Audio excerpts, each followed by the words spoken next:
Hey guys, thanks for tuning in. This is Grad School Buddy, a show that gives simple answers to questions about grad school.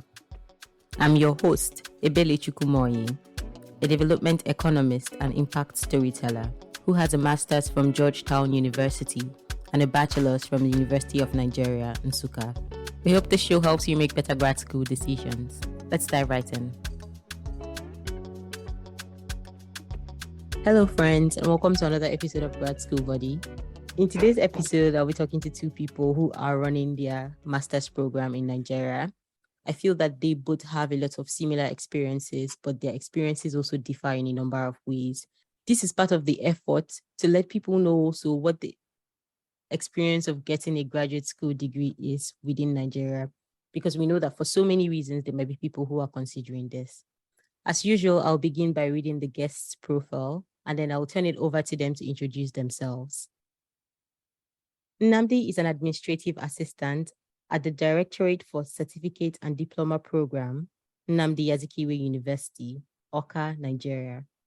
He's very passionate about research in the areas of development and health economics. He has served on the Sustainable Development Goals Advocacy Program, organized for the Nigerian Youth Corps members as a key facilitator. He is a member of Association for the Promotion of African Studies, APAS, and has a number of publications to his credit. Nnamdi holds a bachelor's degree in economics from Covenant University, Ota, Nigeria, and a diploma in French from Centre International d'Etudes Pédagogiques, France.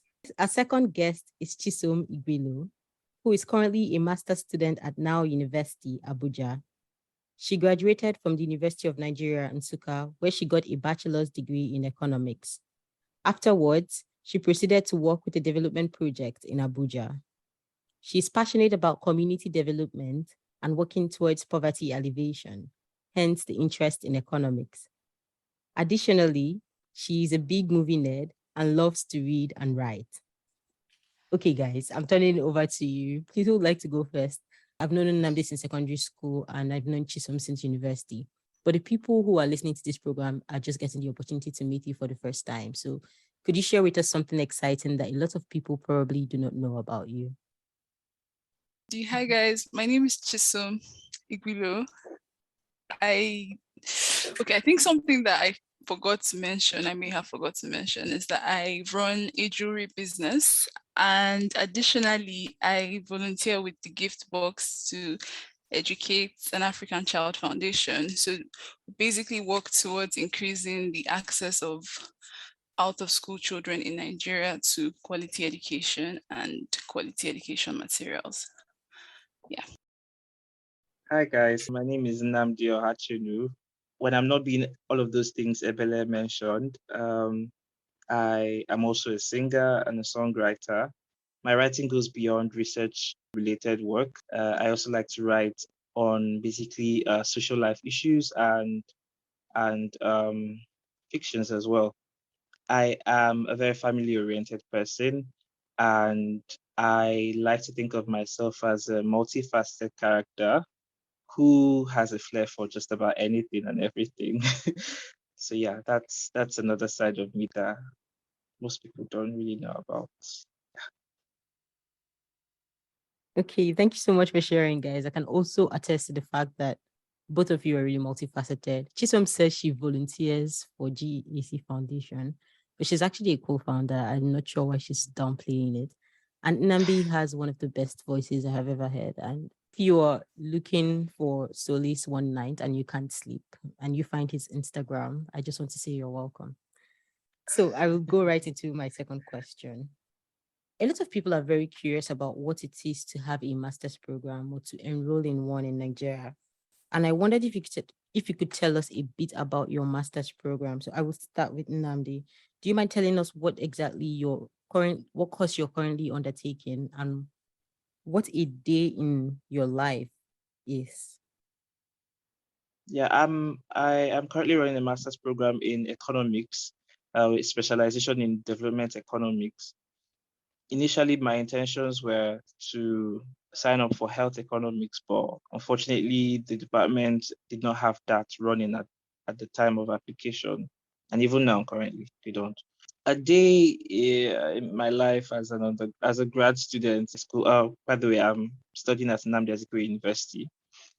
It is quite unpredictable, to be honest. An average master's degree student in Nnamdi Azikiwe University worries about things like, will my lecturer show up today? Are we going to be able to have lectures at all today? Will we need to teach ourselves, or can we count on, just the plus the can we just prepare our minds for maybe plausibly not even having any class at all that day? So it's very unpredictable. You wake up that day thinking, okay, well, there's a high chance that I may have a class today. There's also a high chance that I may not have a class today. And there's also a window where it may end up being students tutoring themselves. And oftentimes, it's usually students teaching each other in groups. So I think I'll just stop here. Chisom, do you have similar experiences in your program? What program are you currently enrolled in, and what's a week in your life like? All right, thank you, Ibili. So like Nnamdi, I'm actually pursuing a master's degree in economics, but it's not quite similar to his. So I'm at Now University in Abuja, and a week in my life is very structured, to be honest. It's actually quite structured from the start of the semester. So I know at what point at the start of the semester, the timetable is released. I know when and where I'm supposed to have a class, because it's a hybrid thing, right? So I have physical classes and I have online classes, thanks to COVID. I feel like I should go back to the beginning. So I started in 2021. It's a 2-year-long program, and that was post-COVID. So some classes were online, some were physical. And at the start of each semester, you know when you're going to have midterms, you know when you're going to have exams, and they tend to, follow through with that. And yeah, so a day in my life, my classes are usually in the evening. The way the program is structured, it's structured in such a way that it's convenient for people that have like a 9 to 5. So you can actually go to work in the morning by 9, by 5, you're like in class. And then we usually have classes from 5 to 8 p.m. during the week, like every day, like maybe 3 to 4 times a week. Then on Saturdays, we have classes at 8 a.m. So yeah, that's the basic structure of the program, really. Okay, thank you for sharing that and for letting us know what the structure is like in your school. And so as a follow-up, Nnamdi, when you're uncertain about whether or not you have classes, are there factors that contribute to that? Because I'm sure it must be frustrating. Yes, it is frustrating. And yes, there are factors contributing to that. The reason is one of those factors is the fact that these lecturers, I would say, before even students come around, I think they're just wired to reiterate or plant the idea in the grad school students' minds that you are going to basically be the one to train yourselves. Like you're not going to be given the same treatment as undergraduate students. I mean, naturally, we shouldn't be given the same treatment, but then there's this level of, oh, you guys are going to be very, very independent, mostly independent in this program. And so they are often very reluctant to assume the full role of the teacher. And there's a lot of delegation going on from the very first day. And another factor at play here is, I would say, the recurrent vice of what it means to be in a public school in Nigeria, which is where, academic staff members are not very dogged, or probably because they're not always well checked. But then there's this unchecked level of unprofessionalism. I'm sorry I have to put it that way, but it's the truth, that goes on in most public institutions, public tertiary institutions, and oftentimes you find that it's one of the reasons why you just can't tell if your lecturer will be showing up that day or not. And then again, on the other hand, because provisions weren't properly made to like accommodate the master students, students have to create their own timetables with the lecturers, and they create these class schedules, sometimes with the idea that it will not always be that way because of the lecturer's reservations or issues. So he may be like, oh well, this particular week I would be free on say Thursdays, but the next week I won't, but the upper week I will be free. So they often have to put their own convenience first before that of the students, and it can be quite problematic because students then have to check with them every other week just to be sure that the schedules stay the way they are, because ultimately if a lecturer believes he's not disposed well, students just have to deal with that basically. So in summary of everything I've said, factors at play here are: one, the idea that master's degree students are mostly independent throughout the learning process for their master's program. That's one. Two, the issue of no definite timetable for master students in the department, basically class schedules being set by students and lecturers. Yeah, I think that pretty much sums it up. Yeah. Thank you. Okay, thank you for shedding more light on that. I was really curious about what factors were contributing, and you did such a great job explaining to us. And also turning it over to Chisom once more. One thing you talked about was the fact that your programs are so structured that you're able to plan at the beginning of the semester what your entire semester will be. And this makes it easy for people who have like full-time day jobs to kind of get involved with this program.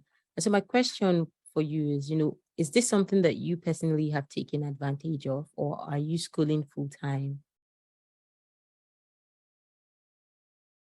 Okay, I have actually taken advantage of it. I was working at first. I had like a 9 to 5 at first, so but I do not at the moment. So it was really convenient. It's also still very convenient because I get to do like, my own thing during the day and still show up to school at night. So it's really convenient, and I feel like that's one of like the major perks of the program, because then when I have conversations with like my classmates, most of them are actually coming to class straight from work, and it seems to be like a good fit for everyone. So yeah, not really so much on my side, seeing as I don't have a 9 to 5 at the moment, but it's really convenient for a lot of people.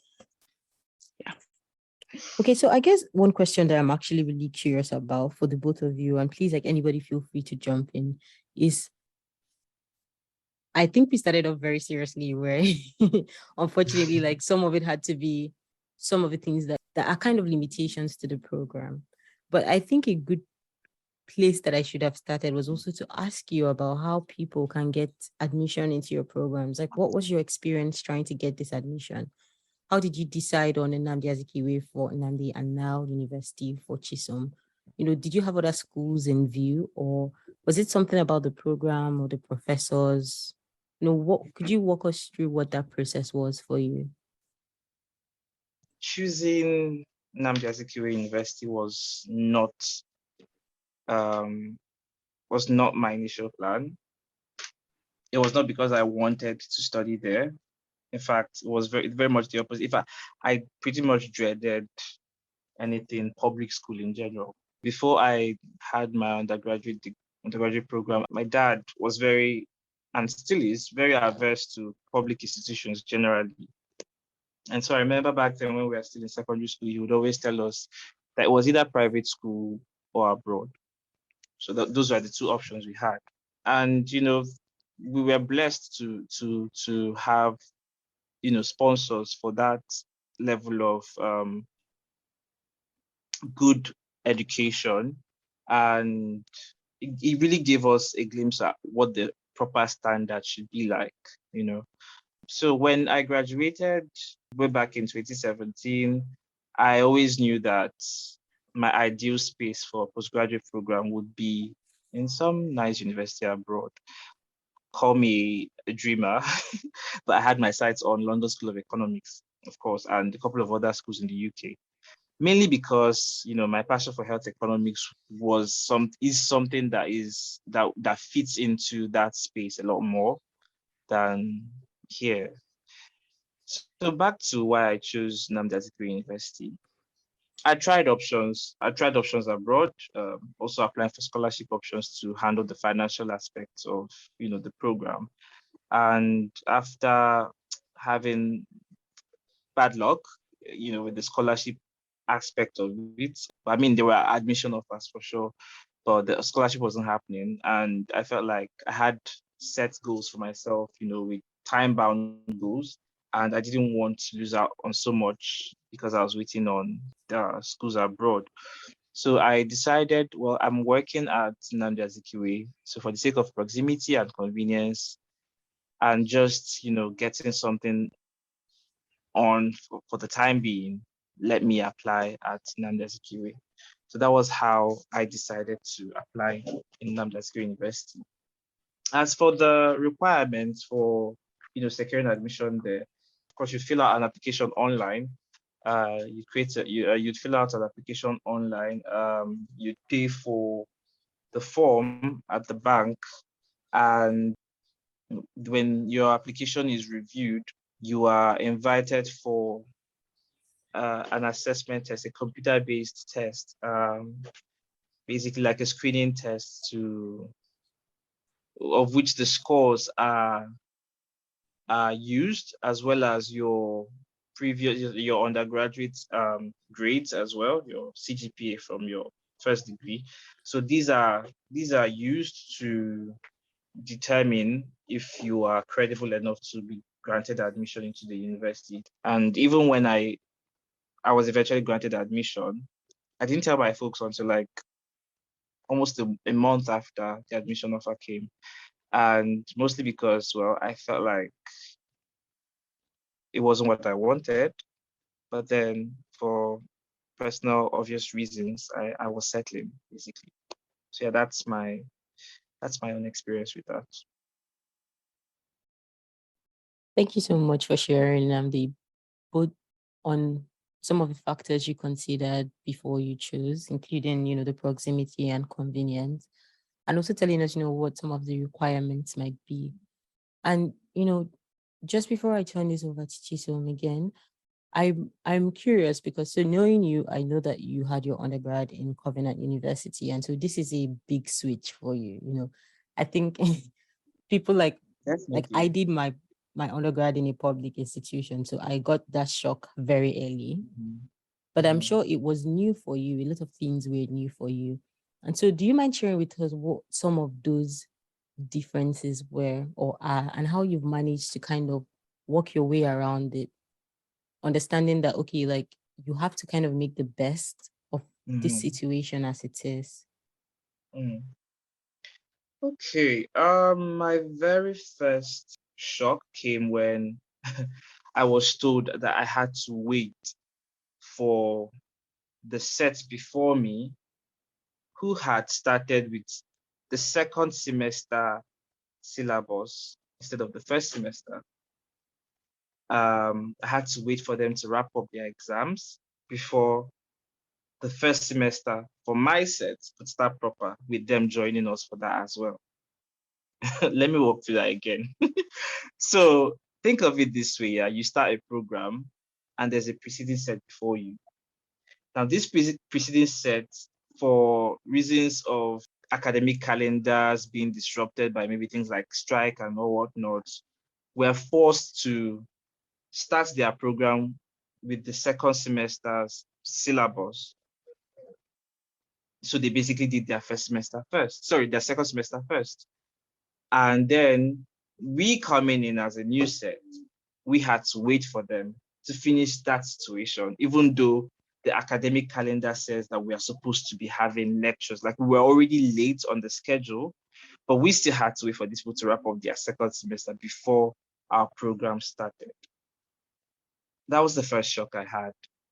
Then the second came when, I thought, oh, the department will provide us with a timetable that must have already been reviewed by the members of the department and as the staff members of the department, and they made their peace with the schedule, only to learn that we had to not just create the class schedules, on some level inherit the schedules that the preceding sets already had before we came. And all of these schedules were fine-tuned to the lecturer's convenience. And it just made me wonder, so what happens to students who are a lot worse off because of this structure? I mean, there's a chance that they would have still been worse off, assuming it was the department calling the shots, things following the due process. But then it's a lot more justifiable that someone is being worse off based on the way the system is structured as it should, based on an ideal structure, than being inconvenienced because someone else isn't ready to be flexible. So there was that shock as well. And I remember the classroom setting where we all had to introduce ourselves in the first week of the program, which, by the way, was like a month away from exam period according to the academic calendar. So basically we had a month to prepare or to have whatever studies that we're supposed to have against exams. Yeah, I saw the huge gap in terms of quality of education, and I also saw the huge gap in terms of environment, how decent and conducive the learning environment, is. It was just like a far cry from what I had always known, technology-wise, ambience wise, etc., really. So yeah, that's the level of shock I experienced when I started the program. Okay, Chisom, now my question for you is kind of like a flipped side of my question for Nnamdi, because you went from experiencing education in Nigeria from a public university perspective to a private university perspective. And so, in the first place, are there things that you felt or you found to be cultural shocks in this new environment? And were those things that made your education experience better or worse off? And what were some of them? Do you mind sharing? Okay, so Igwilo, you asked me earlier about how to get into the uni, what made me decide on Nile, and the cultural shock. So I'm just going to try and put them all together in one. I hope I don't forget anything. Okay, so first things first, I went to University of Nigeria, so I did my undergrad there. And as soon as I was wrapping up that program, I knew that I did not want to go anywhere close to a federal uni again. So while looking for like a master's program, I knew like federal unis or public unis are crossed off my list. Similar to Nnamdi, I had my eyes set on some scholarships, but breakfast was served. So I had to kind of turn my plans around. So, and I also knew that I wanted to, because I live in Abuja. So I knew that I did not want to be traveling, because when I was in UNN, I used to have to travel to Enugu to go to school. And I knew I didn't want that anymore. I just wanted something that was convenient, something that was close to me. So I had two options, because I think there are like two that were really close to me, two private schools in Abuja. So that kind of cut my options down a bit. So I had to like thoroughly look through the programs, and the program at Nile University just seemed like a better fit. I just didn't like the fact that, it's the duration of the program is 24 months, 2 years. I just wished it was shorter, but everything else just seemed like a suitable fit for me. So I was like, okay, definitely I'm going to do now. And I did economics as my undergrad degree. So it was kind of like a no-brainer. Actually, I knew that I wanted to still do it at my master's level. So to get into Now University, you have to, first of all, go on the website and look through to see if they have, your course of interest available, if they do that course. So I think after that, you need to have done your NYSC. This was something that I didn't like, actually, because the first time I was interested in getting this program, I hadn't done my NYSC then. So I had to wait till I had done my NYSC before I could apply.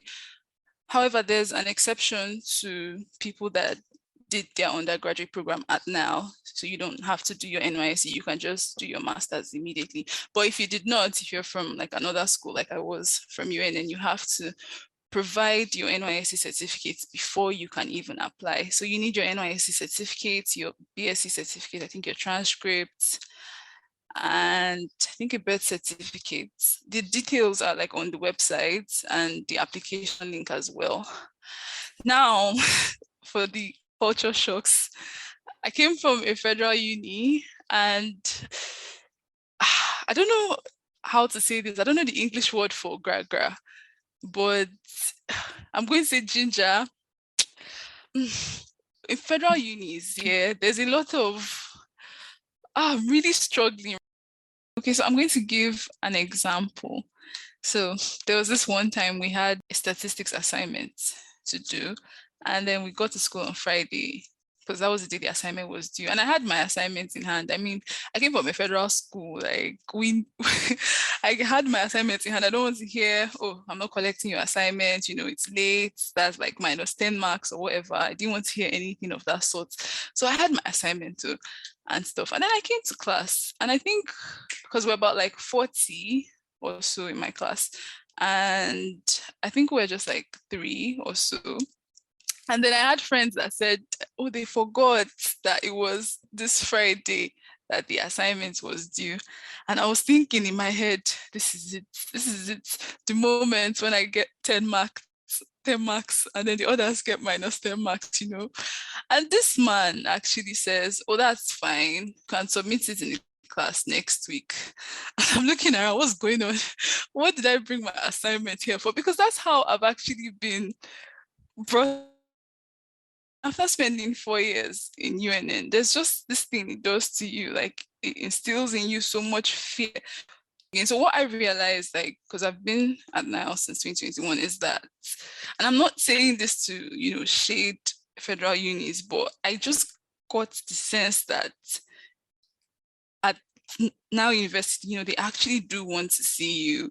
I don't know what it is about federal unis. I don't know, maybe it's an ego thing, but they just like to flex that, my course is really hard, things are really hard, it's not easy for you to pass here. And I'm not saying that it's easy at now. It's just like they have created this environment, and I can speak on this because I feel like I've experienced like a federal uni and a private uni, and they have created like this environment whereby, you feel comfortable, like you feel like they actually do want to see you do well, right? I feel seen, and this is something that has hit me personally. So when I was in like uni doing my undergrad, it would be like 200 in a class, 200 plus. And for all anybody knows, I could be pressing my phone, I could be doing whatever, the class could be going on.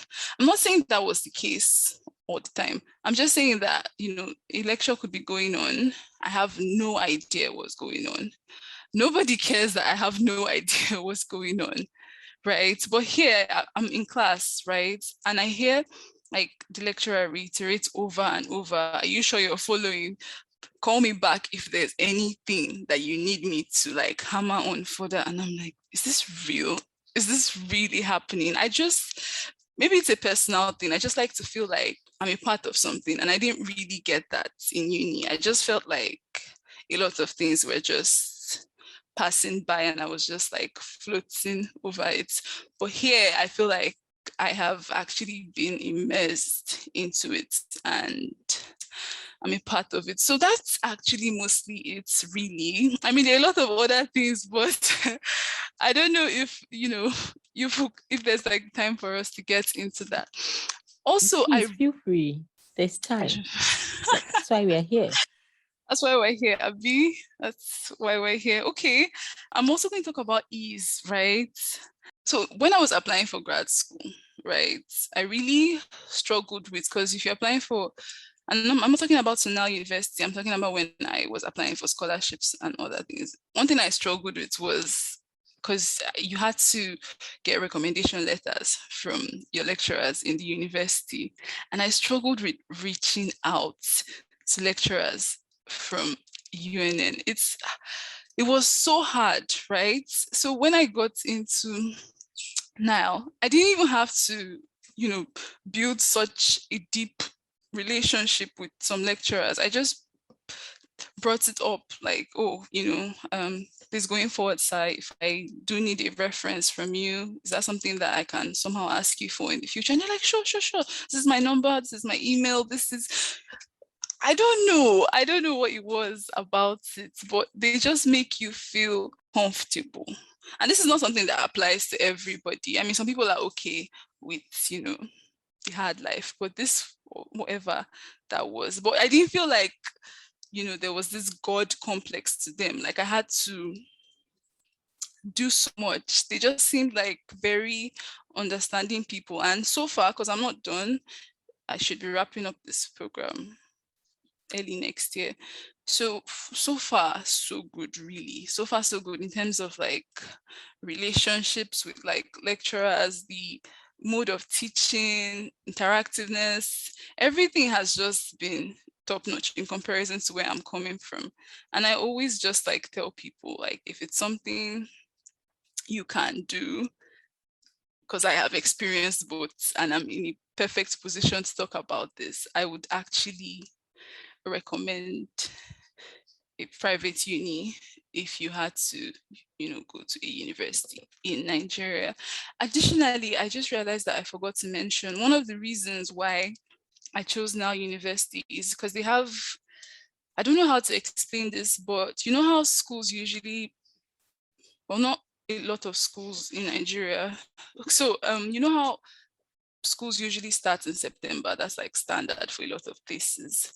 Well, at Now, you can actually begin in either March or September. So that was actually really convenient for me because around February or so, I had gotten another breakfast email from a school. And, I was just like, wow, does this mean I have to wait till September before I get into a program? And then they're like, oh no, I could actually get in now, start from the semester that they were already in, and then I would just follow up like that. So I think that's actually really convenient for people. So yeah, that's it really. Okay, thank you so much, Chisom. First of all, for telling us, the factors you considered when you were choosing Nile. Like Nnamdi, you talked about proximity, which I think is a recurring factor for a lot of people. I love that you also talked to us about your experiences moving from a public school to a private school. And based on the analysis you gave of your experiences in the two places, you advised people on what you believe is like the best place that they could get a postgraduate degree in Nigeria if it's something that they are interested in. And also, please, I want to tell you both that really anything you have to share is the reason we are here, because I believe that we all have peculiar experiences. So I'm not whining you when I say, keep sharing. Okay, so now you're getting this degree, and I know that it has changed the way you look and think about a lot of things. And with the knowledge that you have now, both of yourself and where you stand as economist, like, what do you expect your next 5 years to be? You know what? Yeah, I think if there's anything I've learned from the trajectory of my life since I graduated in 2017, I have to expect everything. And mainly because we're in a kind of environment where your plans really, really, really have to be like in line with the whole ceteris paribus assumption, all things being equal. And things are hardly ever equal in Nigeria. In the world generally, basically, it's just like, you make all these plans and life still happens. For me, what I have in mind for starting this program has always been one to be, well, just as the name implies, a master in my field. And two, to be able to pursue a career in the area of either research or consultation. Three, to be able to leave the shores of this country easily. I mean, I had a conversation with a distant cousin because before this uni experience started, I was very hesitant to apply to any Nigerian university. And my folks were getting frustrated with me. They were like, God, you're going to keep chasing this dream and you'll just be missing out on so much time. So I think my dad had reached out to this cousin and he reached out to me in turn and we had a talk.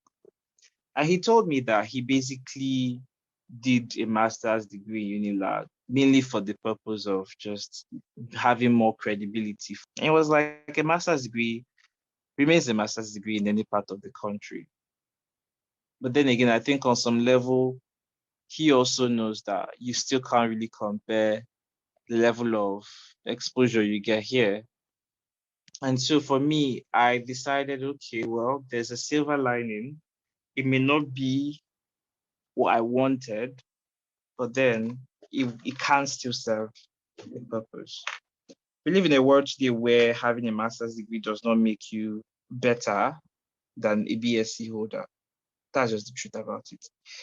It's good on paper, but it's not going to bring jobs, pushing down your door. It just makes you a lot more distinct from the crowd. Is it a wow factor? No. So for me, this is like a step leading to another step.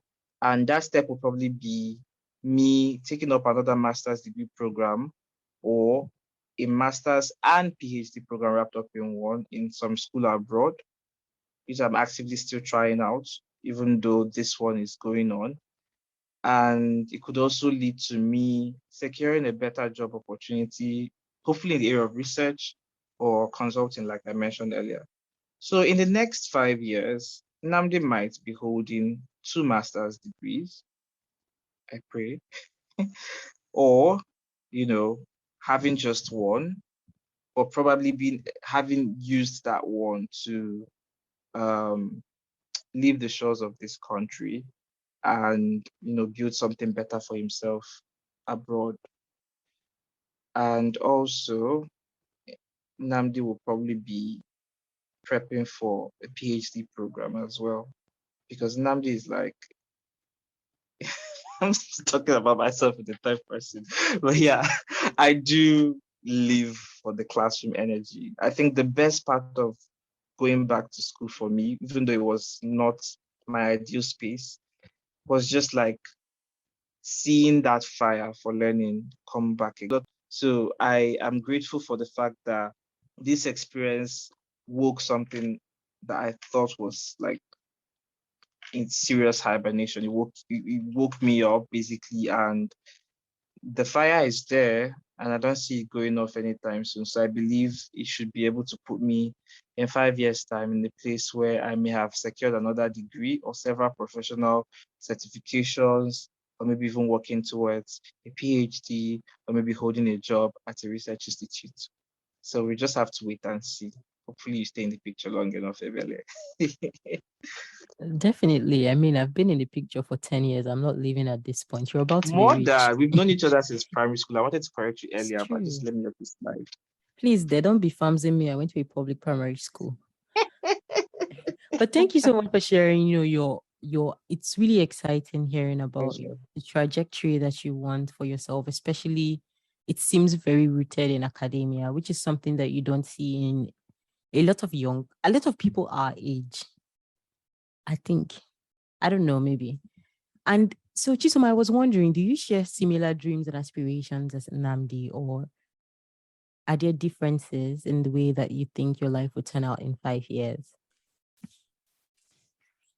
Slight similarities, actually. So the major reason why I chose economics was mostly development related. I've just always been interested in issues that people face, and it's always been the goal after getting this degree. I actually want to, do something with my life where I feel like I'm offering value. I'm being able to apply what I learned in school.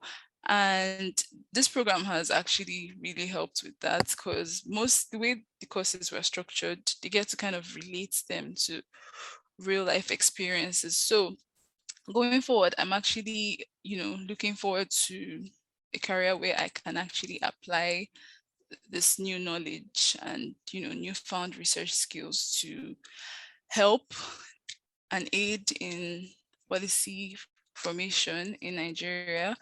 I am also, because I've actually worked with, like, after I graduated from the university, I worked in the development sector for a while. And so I feel like, coupled with that experience, with the experiences I gained there, I would be better suited to kind of offer more value in the future. I also do see myself getting another degree in the next 5 years. I just have to keep leveling up. I can't help it. So yeah, that's it really. Okay. Thank you for sharing with us. It was also really nice to see how you have a lot of similarities with Nnamdi and how you're both really just interested in taking the things you learn from being everyday economists to solving actual real life problems that influence the people around you. But so when you both were talking, one thing I realized is, Nnamdi, you have a flair for research, and Chisom, you have a flair for social impact causes. And so my question for you, Nnamdi, is for a young Nigerian who is trying to get into this academic way of life, who is interested in writing research papers, but has absolutely no idea where to start, what would you tell them? And the question for Chisom in line with this is about your experiences with social impact courses. So how did you decide to start GAC Foundation? Like, what was the process like? And for people who are also looking to create similar environments or communities where they bring a group of people together to solve societal issues, what's your advice for them? What's a good place to start? And please, anybody feel free to jump in. Okay, so what I would say to a young Nigerian looking to go into the area of research, I'm not sure where to start from. I think the beauty about going into research is that you are allowed to play at any skill you want to from the onset. It could be the most, minute, it could be the simplest idea really, but an idea that has been overlooked for such a long time, and you just like highlighted that in like maybe like a one-page article or something. Research doesn't have to, be something huge or big, but at the same time, it has that potential of, as long as it's able to birth new knowledge and new flair for something, for an uncharted territory, basically. And while some may say there's nothing new under the sun, I feel like we all have our own nuances to everything somehow. So that's what makes each person unique.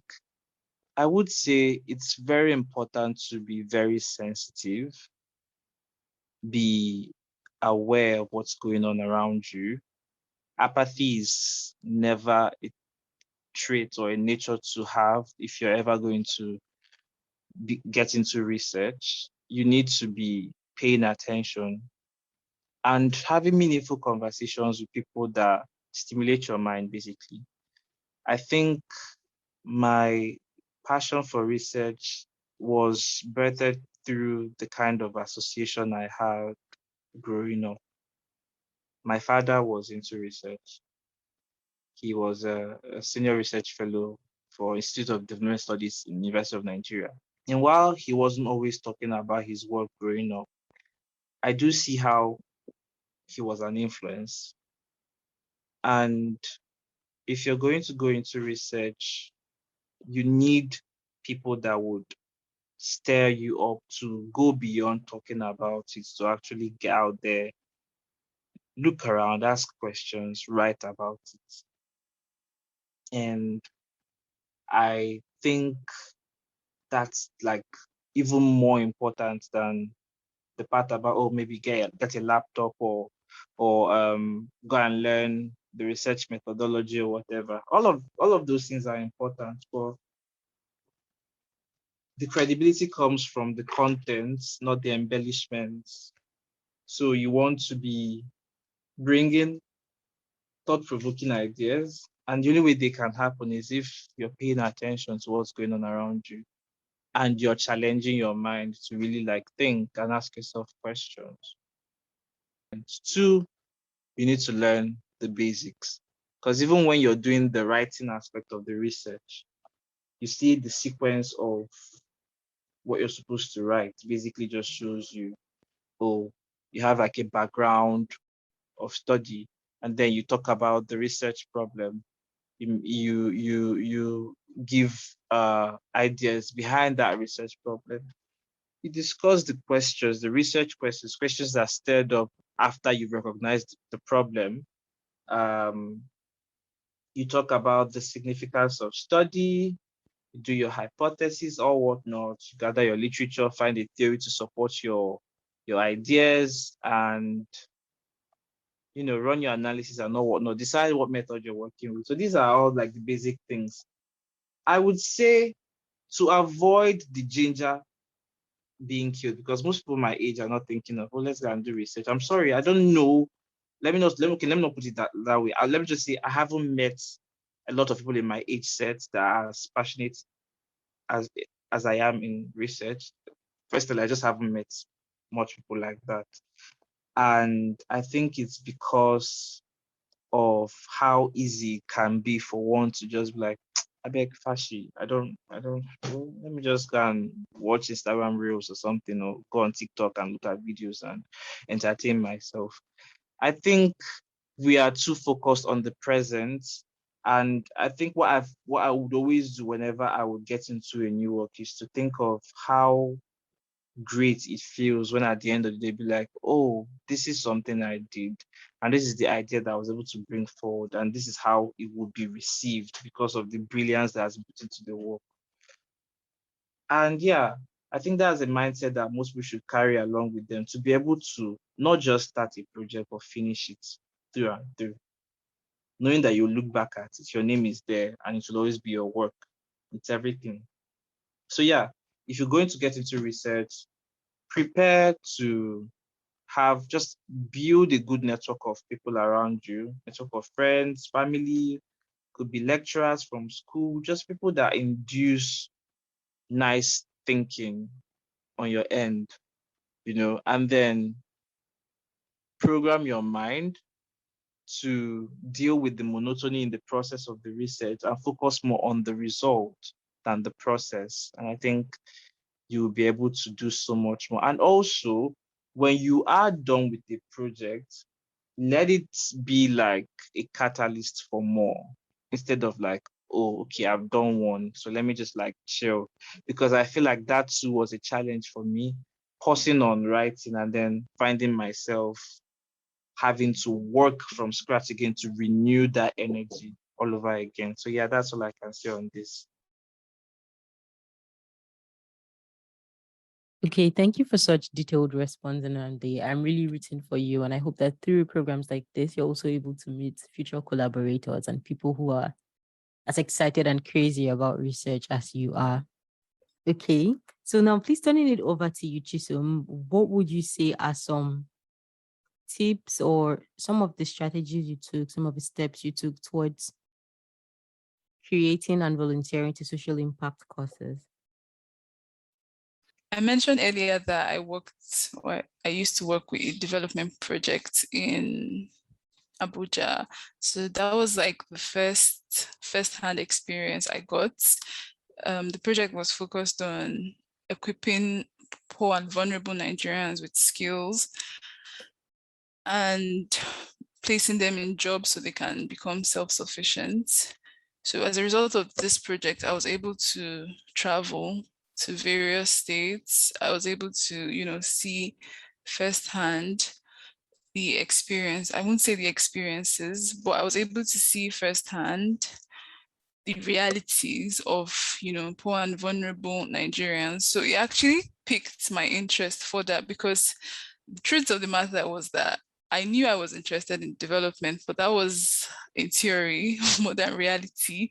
So actually, working with that project was making it all real and seeing, this is actually something I want to do with my life. So starting GEAC with my friends, because I started with my friends, we had similar interests and shared experiences. We knew that this was something we would want to do, and we kicked it off from there. If I was to, give any advice to anyone interested in bringing about social impact, I would say that you can start where you are. And when people think of, starting like a foundation or project or like helping out, they like to make it grand. It doesn't have to be this big thing. It could be this thing you start from where you are and then take it off. If you see a problem, you don't ever have to feel like your efforts are inconsequential, like you are not enough to make significant change. If it's one child, if it's two children, like you're actually, or women, nobody is ever insignificant. Your efforts are not insignificant. So you just, if you know this is what you want to do, you feel this drive, you feel this need to help out, to do more, then just go for it. Just do it. Like Nike. Yeah. Okay, so you guys have heard it. There is no like right or wrong. If you have the drive, if you feel moved, just go for it. Okay, thank you so much, Nnamdi and Chisom, for sharing those words of encouragement with us. And then my second to last question for you is, now knowing everything you know now and looking back, and I don't mean just in terms of your master's degree, but just in general, all the moments that led you to this point, what is something that you would do differently if you could go through the entire journey again? Okay, so I'm almost tempted to say not go to a federal uni, but no, I'm not going to say that, because I'm actually a big believer that everything that has happened has led us like to this moment, and we are all exactly where we're supposed to be. So, regardless of if I went to UN and if I did not go to UN, and I guess this is where I was supposed to be. And yeah, there were some experiences about it that I didn't really enjoy, but there were also like good experiences. So I guess looking back, UNN, my master's currently at now, I don't really think there's anything I would do differently. Maybe now that I think about it, this was something that I wasn't really aware of when I was in uni. I guess I would have, I don't want to say find a mentor, but I would have, I guess, built better relationships with like people that were ahead of me. I feel like this is something I struggled with. So I really hope that it helps somebody listening to this. Like if you're in uni, I mean, it's good to really ask questions from people that are ahead of you. It really helps to kind of smoothen the paths so yeah, I guess I would have done that differently. But aside that, I guess I'm where I'm supposed to be. Yeah.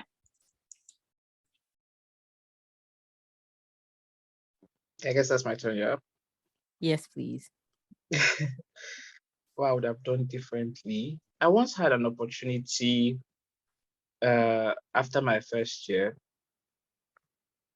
Our school was having, Covenant University would organize summer exchange programs for students who were on a first class CGPA. And the programs were to hold in some universities, some in the UK, some not in the UK. I was interested in that. I feel like I could have pushed for it more with my folks when that opportunity came. And I feel the experience would have probably had a very strong influence on how I would start early to chase studying abroad for my postgraduate studies. But aside that, yeah, I think I wouldn't change anything.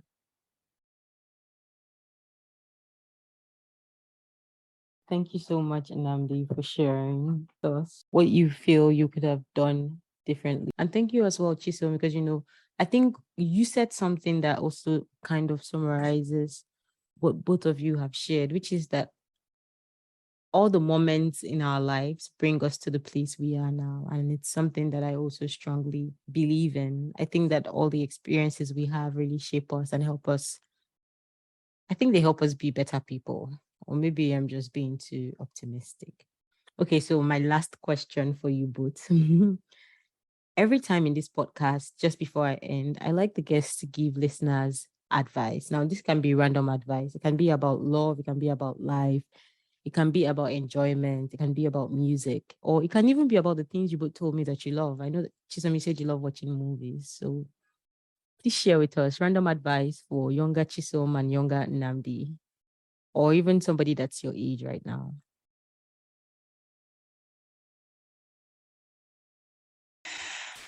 All right. I would say make time for the things you love. And this also goes for myself, to be honest. It's something I would actually want to hear, because honestly, life is hard. And life in Nigeria is harder. So I just feel like amidst it all, just find the time, no matter how small, to do like what really makes you happy. For me, sometimes I read, sometimes I binge watch series, because in that moment, it just brings me a certain kind of peace, a certain kind of joy that I don't really get from anything else. So that could be anything for anybody, but I just need you to find time for it.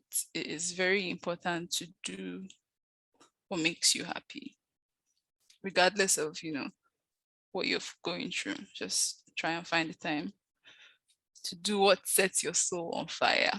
That's it. Okay, you guys have heard. Go out there and do what sets your soul on fire. I don't know why I laughed. There's something wrong with me. But for real, do what sets your soul on fire. Okay, Namdi, what's your special advice for us? My special advice, if you don't love the experience, if you're not loving the experience at any point, whether 5 weeks in or a month in, it's never too late to make a U-turn and pursue what works for you more. And I say that because ultimately there is no perfect place. There is no perfect place, whether it's top public school in Nigeria or a very awesome Ivy League school somewhere abroad. What really makes it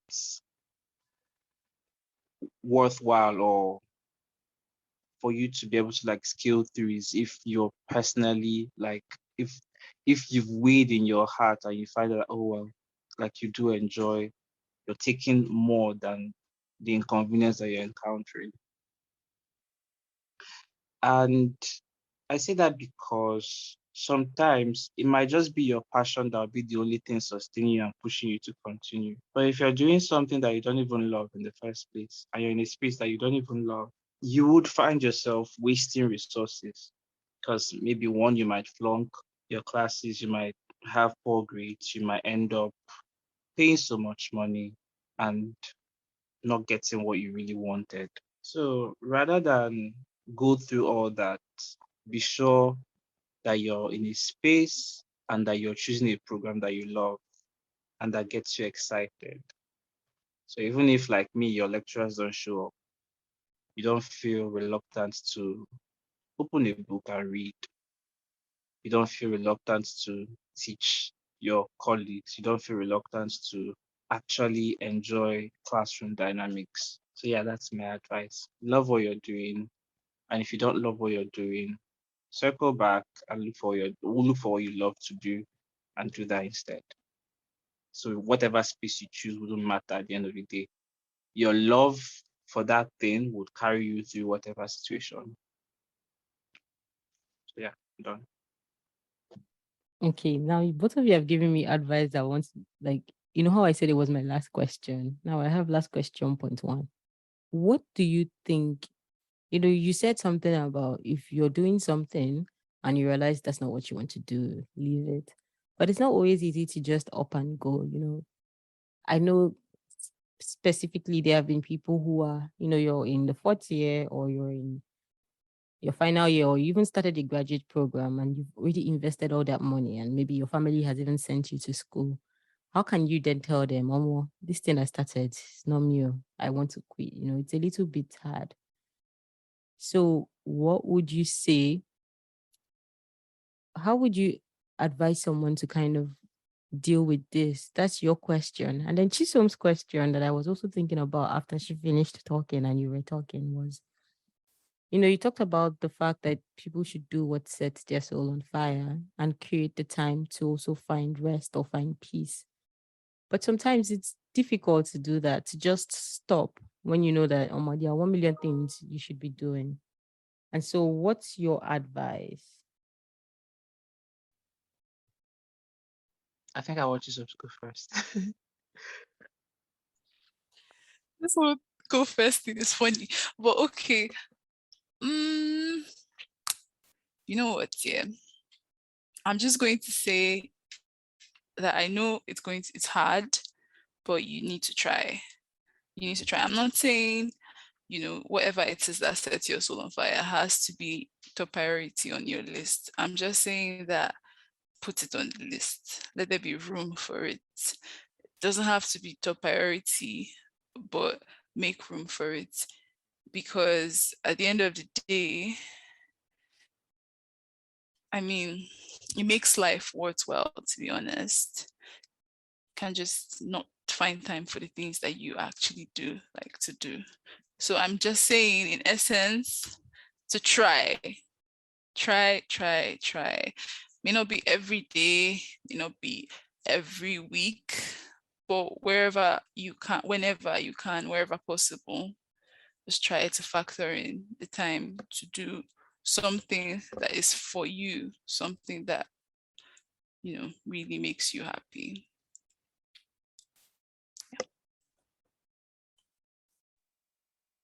Okay, I Okay. appreciate the disclaimer. You saying that it's not always going to be easy, but just try and make an effort no matter what, no matter how little the rest is. Create time for you. Nnamdi, as usual, I think I cut you short. My apologies. It's fine. I think I'm the one that's so jumpy. And I'm even wondering why, considering that's a really hard question to answer. But I will say this, think of it like ripping off the band-aid. It's like a necessary evil. I understand that some of these programs have a lot of financial implications, like we have to pay so much money to get these degrees, and not everyone is blessed to have that kind of money lying around for any use, really. I think for a person who is coming from a place where finances are tight and parents had to squeeze out, or sponsors had to squeeze out money from their very shallow purses, you're still better off going back and figuring out what works best for you. I don't know if that makes any sense. So it's more like you may think, okay, let me try and power through this. But while some may be lucky to pass, some may not be that lucky. So you find situations where you stayed, but at the end of the day, you still had to drop out of that program because you couldn't keep up. So I would say rip the band-aid off early. And sourcing for funds for academic programs it can be brutal, but scholarships do exist. They may be part scholarships, they may be full scholarships. Either ways, they do exist. The competition is much, yes, but is there a chance? Yes. I just believe that you're better off delayed than living a lie. And living a lie in the sense that you did something that you never even wanted to do or that you didn't like doing. And also, I think some schools give students the option of changing their program if they decide to. Correct me if I'm wrong, guys. But I do believe some schools give students the option of, oh, I don't think this course is working for me. Can I switch from this course to the other course? Do I have the requirements? Can I meet up with the classes? Yada yada yada. I think I think there's that possibility. And I think I'd rather take my chances with that than carrying on with a program that from the outset my spirit is already telling me that I'm not going to love this program. So it's risky. Of course, I can easily tell you, oh, leave the program and no, but I do know that it's not an easy decision to make. However, like I said, it's better you're delayed than you live a lie because some people spend so much time trying to force themselves into something that isn't them and still at the end of the day being forced back to find their way back to their true self. So, I mean, ultimately, you can tell which is better. But yeah, that's what I can say to that. Okay, I love how seriously you both ended this podcast. Normally, this is the question people used to freestyle for us, and you both are like, here are our words from the 7 books of wisdom. So thank you. One thing I love that you both shared is I think there was a huge sense of vulnerability in you both just sharing that it's not always going to be easy. It's not like you're just telling them or more rest or more if it's not working, start afresh. You've let people know that it's not always going to be easy. It might take time. It might feel heavy, but at the end of the day, it's worth it. And I really appreciate you clarifying that for our listeners. And with this, we come to the end of our episode. Thank you so much, Nnamdi and Chisom, and for Thank being so you for open. having. Thank you for having us. It really Thank you. had a good time. I did too. I did too. Oh, wait, I forgot to ask something. You see, it's good that we were shall for 2 extra minutes. One thing I normally ask also is for people who want to reach out to you guys, either to collaborate on the projects you have mentioned or just because they found this episode interesting and they want to get to know more about you, where can they find you? Okay, so you can send me a message on LinkedIn. My name is Chisom Igwilo. Igwilo is Igwilo. Chisom is Chisom. And if you are interested in volunteering with the gift box to educate an African Child Foundation, the website is geacfoundation.org.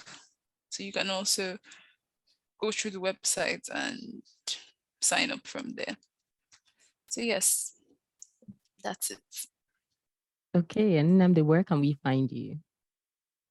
You can find me on LinkedIn. Just look up Nnamdi Ohachenu. That's Ohachenu.